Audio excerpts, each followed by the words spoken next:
Hallelujah. परमेश्वर का शुक्र करते, धन्यवाद करते इस सुंदर समय के लिए। खुदावंद ने हमें अपनी हजूरी में आने का मौका दिया। जैसे कि आपको पता है कि हम पिछले 2 दिन से बाइबल को एक आसान तरीके से समझने के लिए छोटे छोटे वचन जो मैं आपके साथ शेयर कर रहा हूँ। कल तक हमने जाना था कि जैसे कि पहले दिन हमने परमेश्वर के वचन के बारे में जाना था कि कैसे सब कुछ परमेश्वर ने बनाया। उसके बाद कैसे आदम और हवा उस वाटिका में आए और उन्होंने शैतान के द्वारा वो फल खाया जिसे परमेश्वर ने उन्हें खाने के लिए मना किया था। वहां से उन्होंने पाप किया और वो पाप करने के कारण परमेश्वर ने उन्हें वाटिका से निकाल दिया ताकि वो ऐसा कोई फल ना खा सके जिसकी वजह से वो हमेशा के लिए जीवित हो रहे हैं। परमेश्वर ने जब उन्हें वाटिका से निकाल दिया तो निकालने के बाद अब आगे देखते हैं कि किस तरीके से बाइबल हमें सिखाती है। वचन को पढ़ने से पहले मैं चाहता हूं कि आप इस वीडियो को शेयर जरूर करें ताकि जिन लोगों को नहीं पता इन चीज़ों के बारे में, जो लोग जानना चाहते हैं, वो भी इस चीज़ को समझ पाए। मैं चाहता हूँ कि परमेश्वर हमसे इस वचन के जरिए बात करे और हमें इसको गहराइयों से समझने के लिए वो पावर दे जो उसने सुलेमान को दी थी। शुरू करने से पहले हम एक छोटी सी प्रार्थना करेंगे। सब लोग अपनी आंखों को बंद करें। ऐ मेरे स्वर्गीय पिता, खुदा तेरा शुक्र करते, धन्यवाद करते पिता इस सुंदर समय के लिए। खुदावन की तूने हमें अपनी हजूरी में आने का मौका दिया पिता। तेरा पवित्र कलाम जो हमारे राहों का चानन है पिता, हमारे रास्ते के एक एक अंधेरे को पिता, हमारी जिंदगी के एक एक अंधेरे को पिता दूर करता है। खुदावन तेरा वो कलाम आज हम पढ़ने जा रहे हैं। हमें इसको समझने के लिए, गहराइयों से जानने के लिए पिता वो सामर्थ हमें दे पिता, वो आत्मा हमें दे पिता कि हम तेरे वचन को गहराइयों से जान पाए। कोई भी अंधकार की शक्तियां हमें इस वचन से डिस्ट्रैक्ट ना कर सके, ना ही हमें कोई डिस्टर्ब कर सके इस वचन को समझने के टाइम। पिता परमेश्वर साडा दिल, दिमाग, आंखें, सोच, विचार, एक एक चीज पिता तेरे लहू में कवर करते हैं। पिता परमेश्वर आप अपने दूतों का बाड़ा बांधना, इस वचन के जरिए हमसे बात करना। स्वर्गीय पिता हमारी दुआ सुनी, कबूल करें, मांगते प्रभु यीशु मसीह के नाम से, आमीन आमीन। आई होप कि आप अच्छे होंगे। और यहाँ पे जब हमने कल पढ़ा था, एक बार उसको थोड़ा सा मैं रिपीट कर देता हूँ। जैसे कि हमने कल जाना था, तब प्रभु परमेश्वर ने कहा, अब मनुष्य भले और बुरे जानने के कारण हम में से एक के समान हो गया है, इसलिए हम उसे उस वृक्ष का फल ना खाने दें जो जीवन देता है। यदि वह ऐसा करता है तो वह अनंत काल तक जीवित रहेगा। इस कारण प्रभु परमेश्वर ने उसे अदन की वाटिका से बाहर निकाल दिया। तब से लेकर उसे कठिन परिश्रम करके उस मिट्टी में से अपना भोजन पैदा करना पड़ता है जिस में से परमेश्वर ने उसे बनाया था। उसके बाद आगे क्या बताया जाता है, अगर आप बाइबल को देखेंगे, उत्पत्ति 4 उसकी 2 से लेकर 7 तक पढ़ेंगे, उसमें लिखा है कि, अब मैं यहां से आपको बताता हूं। इस कहानी में हम पढ़ते हैं कि जब लोग परमेश्वर के मार्गों पर नहीं चलते तब क्या होता है। केन और हाबिल आदम और हवा के बच्चे थे। यहाँ पर परमेश्वर ने बताया कि जब उन्हें दोनों को, आदम और हवा को, परमेश्वर ने वाटिका से निकाल दिया तो जब वो बाहर गए तो उनके बच्चे हुए।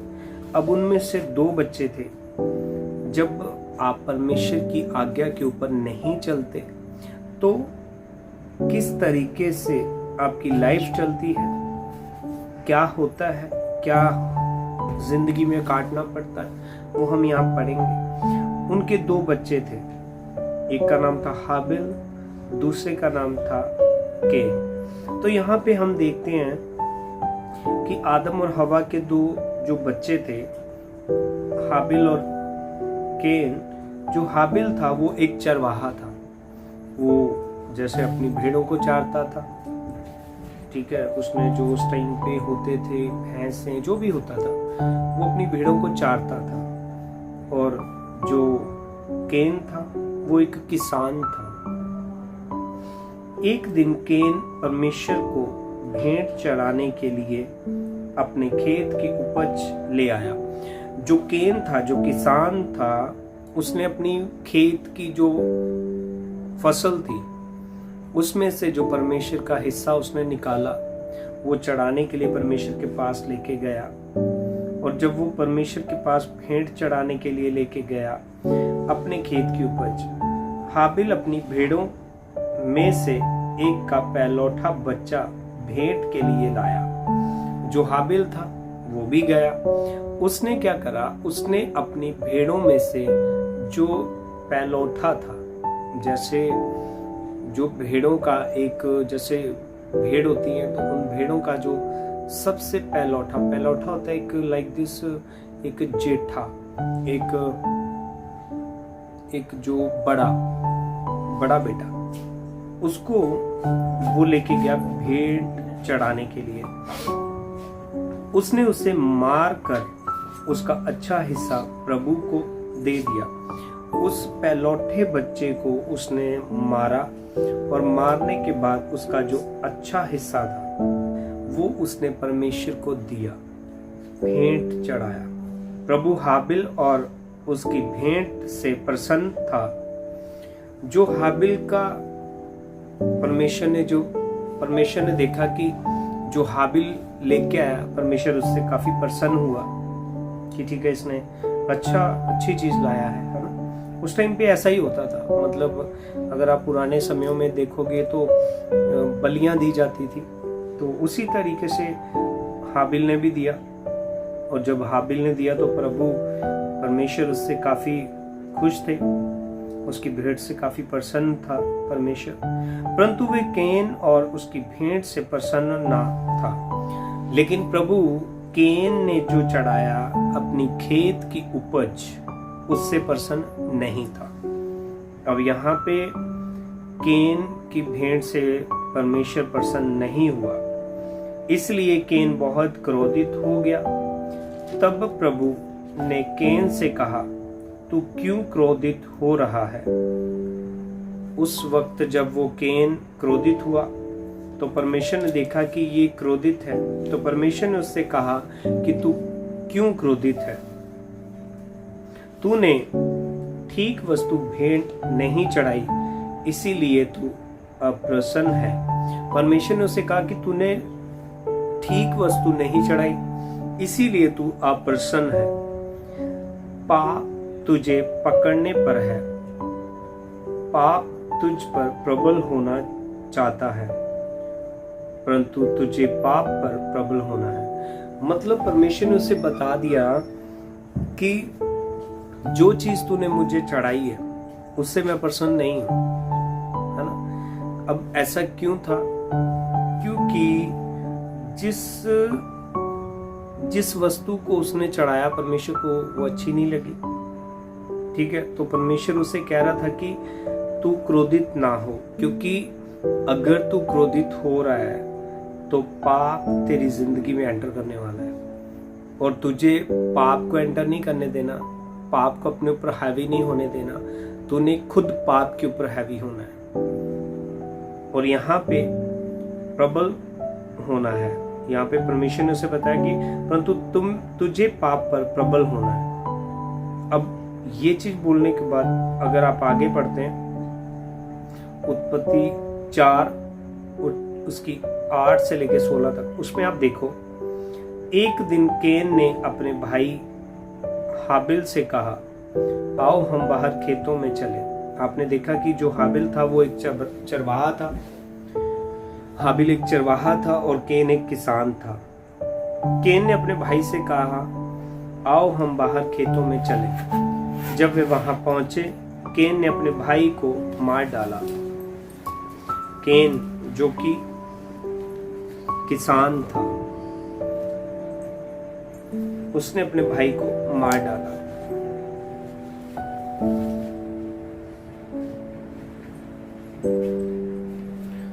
केन ने अपने भाई को मार डाला। प्रभु ने केन से पूछा, तेरा भाई हाबिल कहाँ है? उसने उत्तर दिया, मुझे नहीं मालूम। क्या अपने भाई की देखभाल करना मेरा काम है? वो परमेश्वर को कह रहा है कि मुझे नहीं पता, क्या मैं उसकी देखभाल करूं, ये मेरा कोई काम है? तो जब वो ये बात कह चुका, तब परमेश्वर ने कहा, तूने ये बुरा काम क्यों किया? क्योंकि परमेश्वर को पता था। बाइबल हमें बताती है कि यहोवा की दृष्टि हमारे अच्छे और बुरे दोनों कामों पर लगी रहती है। जब उसने पाप किया, उसने अपने भाई को मारा, तो परमेश्वर को पता था, लेकिन परमेश्वर ने उसके मुंह से सुनना था। लेकिन उसने परमेश्वर के साथ झूठ बोला कि मुझे नहीं पता।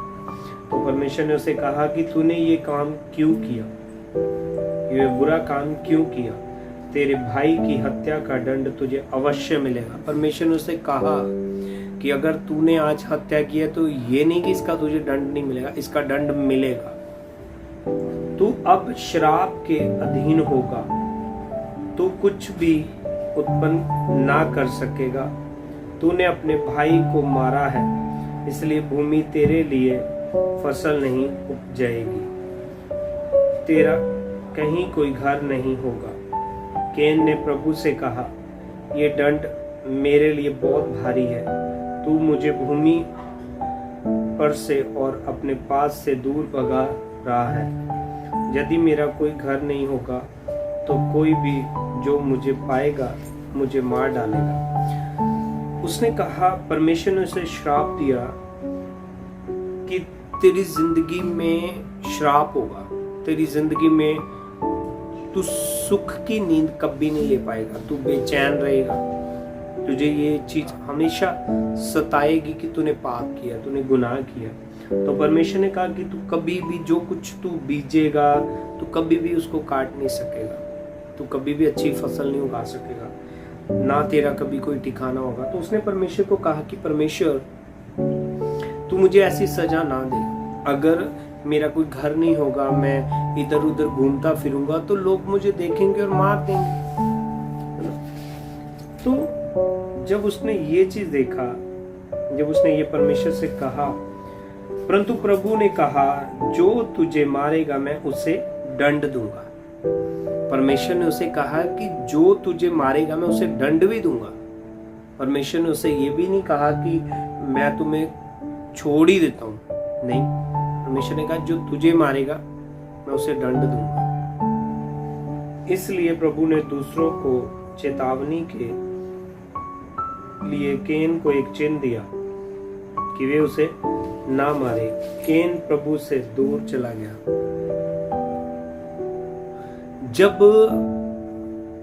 जब परमेश्वर ने उसे ये चीज कही, तो प्रभु ने उसे कहा कि जो कोई तुझे मारेगा मैं उसे मार डालूंगा। इसलिए प्रभु ने दूसरों को चेतावनी के लिए केन को एक चिन्ह दिया ताकि वे उसे ना मारे। केन प्रभु से दूर चला गया। दंड और दया। आगे हम पढ़ते हैं उत्पत्ति 6 उसकी 5 से लेकर 10। परमेश्वर ने देखा कि मनुष्य वैसे नहीं रह रहा जैसा वह चाहता था। वह जानता था कि वे एक दूसरे को हानि पहुंचाते और जो कुछ उसने बनाया उसे नष्ट कर रहे हैं। परमेश्वर ने जब इंसानों को बना दिया, उसने ये केन और हाबिल की चीजों को देखा, उसके बाद चीजें बढ़ती गई। तो परमेश्वर ने देखा कि जैसा उसने इंसान को बनाया था, जिस तरीके से परमेश्वर इंसान को देखना चाहता था, वैसा इंसान नहीं रहा। वो काफी बुरी चीजें करने लगा। आपने देखा होगा कुदरत को, हम खेतों में जो उपज होती है, चाहे वो पराली हो, जहाँ कुछ भी हो, तो उसको जलाते हैं। अब आप खुद सोचो कि जो परमेश्वर की बनाई हुई कुदरत पृथ्वी, हम उसको भी गर्माहट देते हैं, है ना। अगर आपके एक छोटी सी गर्म रोटी की भी हवा लग जाए ना, तो आपकी उंगली चिल्लाने लगते हो आप, है ना, कि हमें ये हो गया। लेकिन सोचो कि आप कितना गुनाह करते हो, आप परमेश्वर के साथ कितना बुरा कर रहे हो। उसके बाद अगर हम कुछ समय बाद पृथ्वी दुष्ट मनुष्यों से भर गई। परमेश्वर ने कुछ समय बाद देखा कि पृथ्वी पर काफी ज्यादा बुराइयां होने लग गई। बहुत से लोग, क्योंकि आगे से आगे उनके बच्चे बढ़ते गए, काफी चीजें बढ़ती गई और काफी बुरी चीजें होती गई। उसके विचार सदा ही बुरे होते थे। जो लोग थे उनके विचार बुरे होने लग गए। प्रभु उन्हें बनाकर पछताया। परमेश्वर खुद इंसान को बनाकर पछताया था एक बार। ये बाइबल बयान करती है कि परमेश्वर ने जब इंसान को बनाया तो वो खुद एक बार पछताया। उसके बाद क्या हुआ? मैं इन दुष्ट मनुष्यों को पशुओं और पक्षियों से नष्ट कर दूंगा। परमेश्वर ने प्लानिंग करी कि मैं इन दुष्ट मनुष्यों को, इन पापी लोगों को नष्ट कर दूंगा। किसके समेत? जो पशु थे, पक्षी थे, उन सब के समेत। परंतु प्रभु नूह नामक एक व्यक्ति से प्रसन्न था। अब यहाँ पर एक तीसरा इंसान और जुड़ गया जिससे परमेश्वर खुश था। अब जहां उससे खुश इसलिए हो सकता है क्योंकि उसकी जिंदगी में बुराई नहीं थी। सो मैं आपको यही समझाना चाहता हूं कि परमेश्वर हमारी जिंदगी में हमारे साथ कनेक्ट तभी होता है जब हम बुराई से दूर रहते हैं। हमें परमेश्वर ने बताया तू खून ना कर, तू व्यभिचार ना कर, तू मेरे सिवा किसी और को दंडवत ना कर, तू किसी के प्रति झूठी साक्षी ना दे, ठीक है, तू अपने पड़ोसी से प्रेम रख। परमेश्वर ने हमें ऐसी बहुत सी आज्ञाएं बताई हैं जिसको हमें मानना है। और शायद नूह उनमें से ऐसा इंसान था जो इन चीजों को मानता था, तो परमेश्वर उससे काफी प्रसन्न था। अब यहाँ पे हम नूह के बारे में आगे देखते क्या होता है। ये नूह की कहानी है। उसके 3 पुत्र शेम, हाम और यपेत थे। उसके 3 पुत्र थे, शेम, हाम और यपेत थे। उस समय नूह ही केवल एक भला व्यक्ति था। वह परमेश्वर का मित्र था। नूह वह सब करता था जिससे परमेश्वर प्रसन्न होता था। एग्जैक्ट, परमेश्वर उससे प्रसन्न क्यों था? क्योंकि वो सब कुछ करता था जिससे परमेश्वर प्रसन्न होता था। तब परमेश्वर ने उसे क्या कहा? तब परमेश्वर ने उसे कहा, हम उत्पत्ति, अगर आप खोलेंगे बाइबल उसमें देखो, उत्पत्ति 6 उसका 13 से लेकर 22 तक पढ़ेंगे तो उसमें बताया गया। परमेश्वर ने नूह से कहा, मैं इन सब मनुष्यों का अंत करने पर हूं। ये इस संसार को रहने का एक बुरा स्थान बना रहे हैं। परमेश्वर ने कहा कि मैं इन सब इंसानों को खत्म करने पर हूं क्योंकि ये इस संसार को रहने का एक बुरा स्थान बना रहे हैं। तू अपने लिए एक बहुत बड़ी नाव बना। परमेश्वर ने उसे कहा कि तू अपने लिए एक बहुत बड़ी किश्ती बना, उसमें अच्छी लकड़ी लगाना, मैं तुझे उसका नाप दूंगा। परमेश्वर ने कहा कि उसका जो नाप होगा वो भी मैं तुझे बताऊंगा। अगर आज आप कोई भी काम करना चाहते हो तो आप परमेश्वर से मांग सकते हो, परमेश्वर मेरी अगुवाई कर कि मैं इसे किस तरीके से करूं। परमेश्वर अगर नूह को बता सकता है तो वो हमें भी वो डायरेक्शन बता सकता है, वो हमें भी दिखा सकता है कि हमें किस वे में चलना है। लेकिन हमें मांगना है। अगर हम मांगेंगे नहीं तो वो पॉसिबल नहीं है। हमें मांगना है, हमें परमेश्वर के आगे गिड़गिड़ाना है कि परमेश्वर हमें बता, हम अपनी लाइफ के अंदर किस तरीके से आगे बढ़े, किस तरीके से हम ग्रो कर सकते हैं। आज हर एक इंसान किसी ना किसी चिंता में है। हर एक शख्स किसी ना किसी, ऐसा नहीं कि उसकी लाइफ में पैसा नहीं, पैसा है लेकिन वो सुकून नहीं है जिसको वो चाहता है। भले ही आप किसी के सामने ऐसा बोल सकते हो ना, मैं बहुत खुश हूं, लेकिन इंटरनली आप खुद को देखो, इंटरनली एक बार सोच के देखो, जैसी लाइफ हम चाहते हैं, जैसा चैन हम चाहते हैं, क्या वो चैन, वो पीस हमारी लाइफ के अंदर है? क्या वो अच्छा फील हम करते हैं जो हम चाहते हैं? तो परमेश्वर ने इसी तरीके से नूह को कहा कि तू एक बेड़ा बना जिसकी डायरेक्शन मैं तुम्हें दूंगा, उसमें अच्छी लकड़ी लगाना। अब यहां पे हम आगे देखते हैं, उसका नाप दूंगा। परमेश्वर ने कहा कि मैं उसका तुझे नाप दूंगा। उसमें अलग अलग कोठरियां बनाना। परमेश्वर ने कहा उसमें अलग अलग कमरे बना, उसके भीतर और बाहर राल लगाना। मैं पृथ्वी पर जल प्रलय भेजूंगा, वह सब जीवित प्राणियों को नष्ट करेगा, परंतु तुझे मैं एक प्रतिज्ञा दूंगा, इस नाव में अपनी पत्नी के साथ चला जा, अपने पुत्रों और उनकी पत्नियों को भी साथ ले जा। परमेश्वर ने उसे कहा कि तू एक नाव बना, मैं जल प्रबल भेजूंगा, बहुत पानी आएगा। परमेश्वर ने कहा कि बहुत पानी आएगा, मैं सब प्राणियों को नष्ट कर दूंगा। परमेश्वर ने कहा लेकिन तू एक नाव बना, मैं तुझे प्रतिज्ञा दूंगा, इस नाव में तू अपनी पत्नी, अपने बच्चों को, अपनी फैमिली को ले जा, सब जाति के पशुओं और पक्षियों में से एक एक नर और एक एक मादा को भी नाव में ले जाना। परमेश्वर ने कहा कि तू अपने बाल बच्चे को लेके जा उस नाव में, और साथ ही साथ एक नर और एक मादा, हर एक पक्षी, हर एक जानवर, उनमें से एक नर और एक मादा, दोनों को जोड़ा बना के बीच में रख।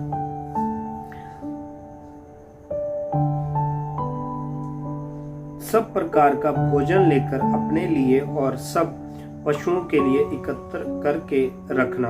परमेश्वर ने कहा कि तू सबके लिए भोजन, सब पशुओं के लिए, अपने लिए और सबके लिए वो भोजन इकट्ठा करके रखना। नूह ने वह सब कुछ किया जो परमेश्वर ने उससे कहा। नूह ने वो सब काम किए जो परमेश्वर ने उसे कहा। उसके बाद अगर आप वचन को देखते हैं, उत्पत्ति 7 उसका 1 से लेकर 24 तक, बहुत से देशों में एक बहुत बड़े जल प्रलय के बारे में पुरानी कहानियां प्रचलित हैं। ये कहानी हमें बताती है कि परमेश्वर ने बुराई का दंड जल प्रलय से दिया, परंतु उसने उन्हें बचा लिया जिन्होंने उसकी आज्ञा को माना। हालेलुया। परमेश्वर का वचन हमें यह सिखाता है कि परमेश्वर ने पाप को मिटाने के लिए इस पृथ्वी के ऊपर बहुत सी चीजों को भेजा। पानी को भेजा कि सब खत्म हो जाए, सब बुराइयां खत्म हो जाए। लेकिन जो लोग परमेश्वर की आज्ञाओं पर चलते थे, जो परमेश्वर को प्यार करते थे, सच्चे मन से उसके साथ थे, उसकी बातों को मानते थे, उसकी आज्ञाओं पे चलते थे, परमेश्वर ने साथ ही साथ उन्हें बचाया भी है। तो आगे हम पढ़ते हैं, आगे जब हम देखते हैं तो हमें बताती है बाइबल, जब नाव तैयार हो गई तब प्रभु ने नूह से कहा, अपने पूरे परिवार के साथ नाव में चला जा। जब नाव पूरी बन गई, जब वो किश्ती पूरी बन गई, बहुत बड़ा जहाज जो परमेश्वर ने उसे कहा था, जब वो पूरा बन गया तो प्रभु ने नूह से कहा, अपने परिवार समेत उस नाव में चला जा। मैं जानता हूं कि पूरे संसार में केवल तू ही है जो भला करता है। परमेश्वर ने कहा कि मैं जानता हूं कि पूरे संसार में एक तू ही है जो भला करता है। पूरे संसार में केवल एक तू ही है जो भला करता है। अपने साथ साथ सब प्रकार के पक्षियों और जानवरों के साथ साथ जोड़े जो शुद्ध हों। परमेश्वर ने कहा कि अपने साथ साथ वो 7 जोड़े जो शुद्ध हों वो लेके जाना। अब शुद्ध हम किस तरीके से समझते हैं चीजों को? शुद्ध इन द सेंस, अगर हम पहले समय की बात करें तो पहले समय के अंदर, जैसे आज अगर कोई लड़की या उसकी शादी नहीं हुई तो उसे कवारी कहते हैं। लेकिन पहले समय में जो पहला समय होता था, पहले समय के अंदर जो कुंवारी एक शुद्ध चीज बोली जाती थी, वो उसे बोलते थे जो किसी के साथ भी कभी उसने शारीरिक तौर पे कोई भी संबंध ना बनाए हो, उसे एक शुद्ध माना जाता था। तो इसी तरीके से परमेश्वर ने कहा कि एक एक जोड़ा, परमेश्वर ने कहा कि परमेश्वर ने कहा 7 जोड़े जो शुद्ध हों, जो ऐसे बिल्कुल ना हो, अभी बच्चे हों, ठीक है, शुद्ध हों, वो ले जा। परंतु जो शुद्ध ना हो उसके एक एक जोड़े ही लेना। परमेश्वर ने कहा कि जो शुद्ध ना हो वो एक एक जोड़े ही लेना। इस तरह सब प्रकार के जानवर और पक्षी जीवित रहेंगे। बाद में इन्हीं के बच्चे पृथ्वी में भर जाएंगे। तब से 7 दिन के बाद मैं 40 दिन लगातार बरसात भेजूंगा। परमेश्वर ने जब ये बात उससे करी तो उसके बाद परमेश्वर ने कहा कि ठीक आज के 7 दिन बाद मैं कंटिन्यू 40 दिन बारिश भेजूंगा। मैंने जितने जीवित प्राणी बनाए हैं वे उन सब को नष्ट कर देगी। बारिश उन सब लोगों को नष्ट करेगी जो परमेश्वर ने बनाए थे। नूह ने फिर वे सब कुछ किया जो प्रभु ने उसे कहा था। वे, उसकी पत्नी, उसके पुत्र और उनकी पत्नियां नाव में चले गए जैसा परमेश्वर ने कहा था। वे जानवरों और पक्षियों को भी नाव में ले गए। तब प्रभु ने नाव का द्वार बंद कर दिया। तब परमेश्वर ने उस जहाज का जो दरवाजा था वो बंद कर दिया। 7 दिन बाद जल प्रलय आ गया। ये उस समय हुआ जब नूह 600 वर्ष का था। 40 दिन लगातार वर्षा होती रही। पृथ्वी के नीचे का सब जल और आकाश से सब जल के एक साथ मिलने से भयानक जल प्रलय हो गया। नूह की नाव जल के ऊपर तैर रही थी। जल ऊपर उठता गया और सब पहाड़ों को उसने ढांप लिया। सबसे ऊंचे पहाड़ से लगभग 7 मीटर ऊंचा जल का स्तर उठ गया। 150 दिन 150 दिन तक जल वहां ठहरा रहा। परमेश्वर ने जब बारिश हुई तो तब नूह 600 वर्ष का था और वो 7 दिन के बाद कंटिन्यू बारिश होती रही और वो 150 दिन तक जल वहां ठहरा रहा। 150 दिन तक परमेश्वर ने कहा कि 40 दिन बारिश हुई लेकिन उसका जो पानी था वो 150 दिन तक वहां ठहरा रहा, वो डाउन नहीं गया। जब ये सारी चीजें हम देखते हैं तो ब्रदर एंड सिस्टर, आप देखो कि बाइबल के अंदर ये बताया गया कि जो लोग परमेश्वर की आज्ञा को मानते हैं, उस पर चलते हैं, परमेश्वर उनको कभी अकेला नहीं छोड़ता। इसी तरीके से हमने आज जो वचन पढ़ा, हमें इसको समझना है, गहराइयों से जानना है, ताकि परमेश्वर इस वचन के जरिए हमें आशीष और बरकत दे और हम भी नूह की तरह परमेश्वर के साथ ईमानदार बन सके। आपने देखा कि परमेश्वर पापियों के साथ क्या करता है। अगर आपको ये लगता है कि हम पाप कर रहे हैं, हमें कोई नहीं देखता, तो हमें परमेश्वर देखता है। जिसने हमें बनाया है वो हमें देखता है। अपने कैरेक्टर को हमेशा सही रखना है परमेश्वर की नजर में, ताकि परमेश्वर के सामने अगर हम खड़े हों तो हम प्राउड से कह सके कि परमेश्वर, मैंने तेरी आज्ञा को माना। परमेश्वर का ये पवित्र कलाम आप सबको आशीष और बरकत दे। मिलते हैं कल इसी वक्त इसी वचन के साथ, इसको कंटिन्यू करेंगे। सब कुछ है मसीह की।